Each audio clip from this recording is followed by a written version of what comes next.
qui s'est passé il y a environ 1 an et demi, c'est que notre nouveau DG a fait le constat suivant. On est, voilà, comme je vous ai dit, une vieille dame qui fait des financements de très longue date, mais on a un business model qui est basé sur de la prescription. Donc en fait, nos financements, produits-services, sont vendus par les réseaux.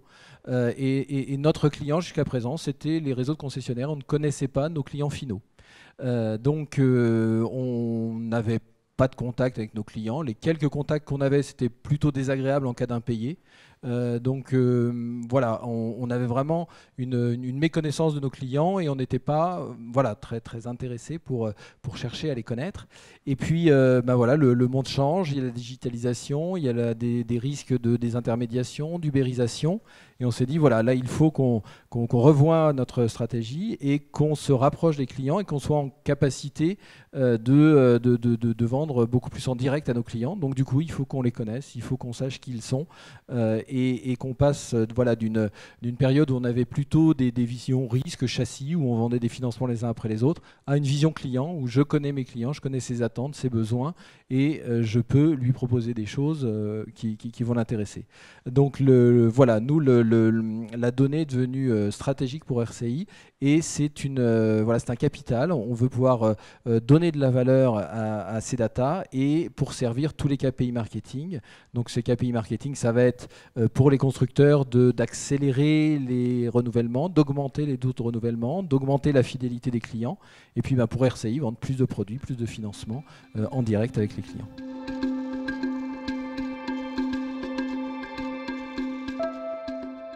Tout a commencé en mai 2015 lorsque le comité exécutif est parti faire une learning expédition dans la Silicon Valley pour voir un petit peu voilà, les entreprises innovantes, ce qui se faisait et toute la valeur qui pouvait se dégager des datas. Et donc, à l'issue de cette mission, voilà, la décision a été prise d'investir et de voir ce qu'on pourrait faire avec toutes ces datas. Donc, nous, au démarrage, à la création du Data Lab, les premières missions, pendant qu'on était en train d'installer nos appliances Oracle et de faire fonctionner les stacks technologies, ça a justement été d'identifier tous les cas d'usage que l'on pourrait faire. Donc, on a fait beaucoup de réunions avec les différents métiers, avec les différentes filiales. Et voilà, on s'est rendu compte qu'on avait une masse très importante de données qui étaient générées par les legacy, par les systèmes de gestion des différents pays, qu'on avait une grosse masse de données qui étaient très souvent en silo, qui n'étaient pas réconciliées et sur lesquelles voilà, on ne construisait pas de valeur et qu'il y aurait beaucoup de choses à faire. Donc ça a été voilà, une de nos premiers travaux. Il y a eu beaucoup de travaux aussi sur les parcours clients pour avoir un parcours client le plus fluide, le plus automatisé, le plus optimum possible pour nos clients, quels sont les cas d'usage qu'il va falloir qu'on mette en place. Et puis ensuite, on a rêvé, on s'est dit si on n'avait aucune limite, si on avait dès aujourd'hui accès aux données des véhicules connectés chez les constructeurs, si on arrivait à échanger des datas entre les constructeurs et nous, voilà, quels sont tous les cas d'usage que l'on pourrait faire. Donc c'est vraiment ça qui a, je dirais, tirer le programme. Donc aujourd'hui, ces use cases sont identifiés. Donc on rentre maintenant dans la phase projet pour la mise en œuvre de manière pratique. Et donc on a à l'issue de ces use cases bien déterminé toutes les architectures, tous les outils dont on aurait besoin pour s'adapter au parcours client, servir tous les use cases, servir cette stratégie. Et donc encore une fois, notre stratégie, c'est une stratégie marketing. Donc il y a beaucoup de choses à faire en termes de modèles, de prédiction, d'anti-churn. Et puis on a une banque, il y a aussi beaucoup d'automatisation possible. Donc voilà, c'est vraiment les use cases qui ont été à l'origine du lancement du programme.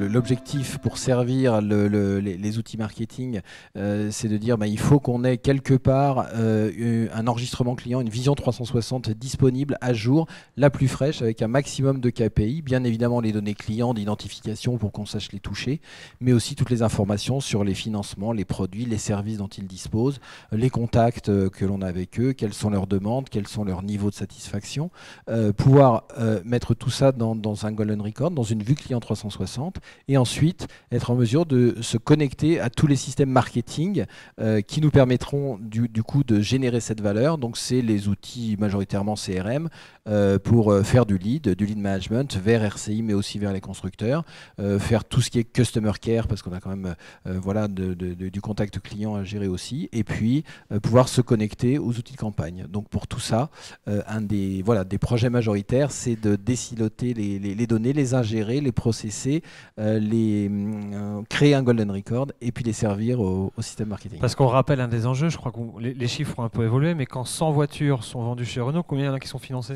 Donc en fait, le groupe finance 41% des véhicules neufs qui sont vendus par l'Alliance, donc par Renault-Nissan. Donc il y a encore 60% des clients qui nous échappent, qu'il faut aller chercher et à qui on peut vendre soit des financements, soit des services additionnels.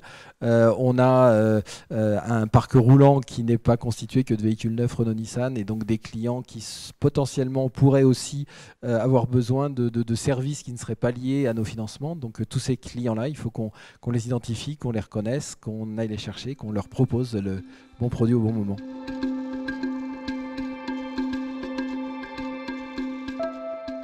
Donc les gains, nous on a trois grandes natures de gains. Les premiers gains, c'est d'abord pour les clients, bien évidemment, parce que le fait de pouvoir collecter les datas, on va être capable de connaître les clients, connaître leurs attentes et de concevoir des produits, de leur proposer au bon moment. Donc voilà, en termes de produits, de services, de canaux et puis de parcours clients adaptés, là les gains pour les clients seront importants. Et comme on met les clients maintenant au cœur de la problématique entreprise, c'est les premiers gains seront pour eux. Ensuite, pour les constructeurs, des gains très importants. Donc le fait d'être un acteur majeur sur l'augmentation des taux de renouvellement, des vitesses de renouvellement, de la fidélité, c'est bien évidemment plus de ventes pour les constructeurs. Et c'est quelque chose qui est vraiment important. Du coup, pour RCI, en termes de gains, on dit plus de moyens commerciaux. Donc là, en fait, les moyens commerciaux, c'est ce que nous donnent les constructeurs pour bonifier les taux d'intérêt, pour pouvoir avoir des produits et services attractifs.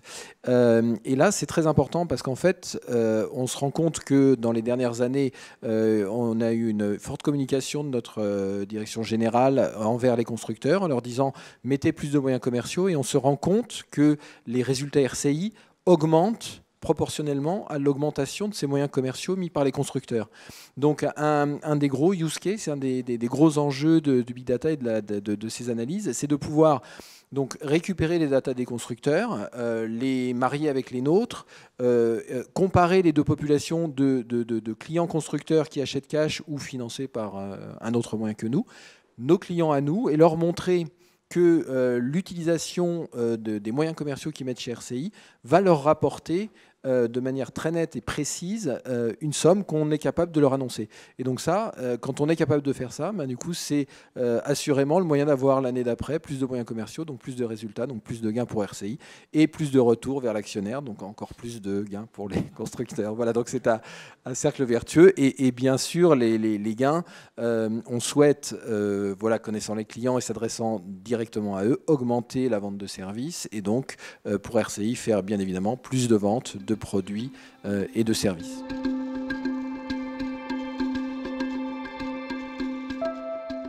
Prochaine étape, ça va être la mise en production également, passer de la phase de test, de la phase de POC à une phase réellement opérationnelle et industrialisée.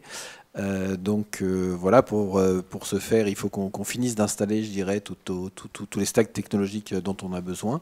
Donc là, on travaille voilà, quotidien, enfin hebdomadairement, plus exactement, avec Oracle, qui nous aide bien, parce que c'est quand on est on-premise, on a nos propres machines, donc il faut arriver à les dompter. Et voilà, l'assistance et le fait de faire ces réunions hebdomadaires avec Oracle, c'est un bon soutien.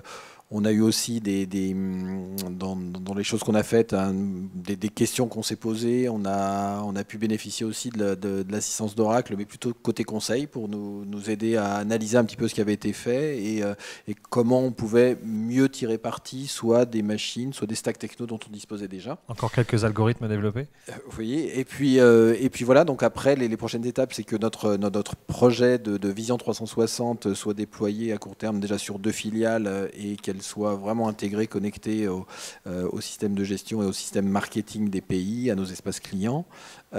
Et on a en parallèle donc tout un tas de travaux qui sont eux plutôt advanced analytics. On a de plus en plus de demandes des filiales pour faire de l'automatisation, de l'industrialisation, donc utiliser le text mining et l'advanced analytics pour faire des gains de productivité dans toutes les actions de gestion, sur les emails, sur les courriers, sur les contacts clients.